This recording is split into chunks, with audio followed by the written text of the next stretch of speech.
BJP Hindu ಮುಸಲ್ಮಾನ್ ಬಿಟ್ಟು ಬೇರೆ ಇದೆ? ಹಿಂದೂ ಮುಸಲ್ಮಾನ್ ಬಿಟ್ಟು ಇಂಥದ್ದು ಮಾಡಿದ್ರೆ ಅಂತ ಹೇಳಿ ಅವರು.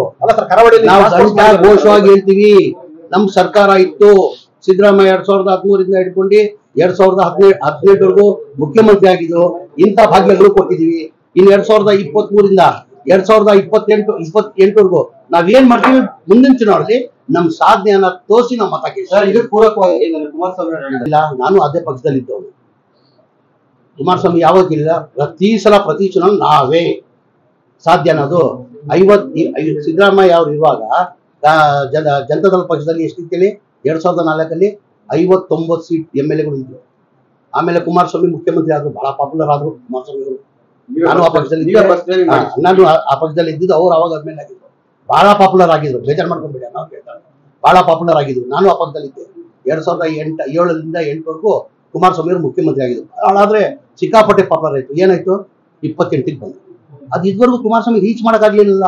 ಸಿದ್ದರಾಮಯ್ಯ ಜನತಾದಳದಲ್ಲಿ ಇರುವಾಗ ಏನ್ 59 ಸೀಟ್ ಬಂದಿತ್ತು, ಆ ಕುಮಾರಸ್ವಾಮಿ ಅದಕ್ಕೆ ರೀಚ್ ಮಾಡಿಲ್ಲಲ್ಲ. 59ಕ್ಕೆ ಬಂತು, 40ಕ್ಕೆ ಬಂದ್ರು, ಈಗ ಎಷ್ಟಿದೆ, 19ಕ್ಕೆ ಬಂದಿದೆ. ನೆಕ್ಸ್ಟ್ ಅದಿನ ಆಗೋದು.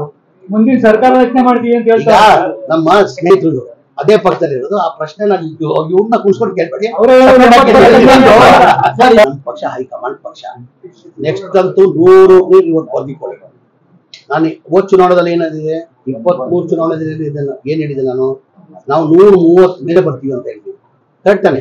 130. ಈಗ 140 ನಾವು 136 ಬಂತು. ಈಗ 3 ಬೈ ಎಲೆಕ್ಷನ್ ಜನ ಏನು ಗೆಲ್ಸು 3 ಸೀಟ್ ಬಿಜೆಪಿ ಗೆಲ್ಬೇಕಾಗಿತ್ತಾನೆ. ನಾವು ಒಳ್ಳೆ ಸರ್ಕಾರ ಕೊಟ್ಟಿದ್ ಕಾಣಕ್ತಾನೆ. ಆಮೇಲೆ ಹೊಸಪೇಟೆದಲ್ಲಿ ನೋಡಿರ್ಬೋದು ಜನಸಾಗರ. ನಾನು ಅಲ್ಲೇ ಜಿಲ್ಲಾ ಉಸ್ತುವಾರಿ ಮಂತ್ರಿ, ವಿಜಯನಗರಗೂ ನಾನೇ ಜಿಲ್ಲಾ ಉಸ್ತುವಾರಿ ಮಂತ್ರಿ, ಬಳ್ಳಾರಿಗೂ ಜಿಲ್ಲಾ ಉಸ್ತುವಾರಿ ಮಂತ್ರಿ. ನಾನು ನಿರೀಕ್ಷೆ ಇಟ್ಟಿರ್ಲಿಲ್ಲ. ನಾನು ಏನಿದ್ರು 1.5-2 ಲಕ್ಷ ಜನ ಬರೋದು, ವಾಲಂಟ್ರಿ ಜನ ಬಂದ್ರು. ಒಳ್ಳೆ ಸರ್ಕಾರ ಕೊಟ್ಟಿದ್ದಕ್ಕೆ ಕಾಣಕ್ತಾನೆ ಜನ ಬರೋದು. ಸುಮ್ ಬಂದ್ಬಿಡ್ತಾರ ಜನ, ಅದು ಮಳೆದಲ್ಲಿ. ಅಂತ ಮಳೆದಲ್ಲಿ ಜನ ಬರ್ಬೇಕಾದ್ರೆ ಕಾಂಗ್ರೆಸ್ ಪಕ್ಷ ಒಳ್ಳೆ ಸರ್ಕಾರ ಕೊಟ್ಟಿದೆ ಅಂತ ಇವತ್ತು ಜನ ಬರ್ತಾರದು. ಯಾರೇನ್ ಹೇಳಿ ಇವತ್ತು ನನ್ನ ಮಾತು ಬರ್ದಿಕೊಳ್ಳಿ. ನೆಕ್ಸ್ಟ್ ಕಾಂಗ್ರೆಸ್ ಸರ್ಕಾರ ಇವತ್ತೇನ್ 140 ಇದೀವಿ, 150 ಬಂದ್ರು ಆಶ್ಚರ್ಯ ಇಲ್ಲ. ಕುಮಾರಸ್ವಾಮಿ ನ್ಯೂಸ್ ಫಸ್ಟ್ ನಿರ್ಭೀತಿಯಿಂದ ನಿಮ್ಮ ಪರವಾಗಿ.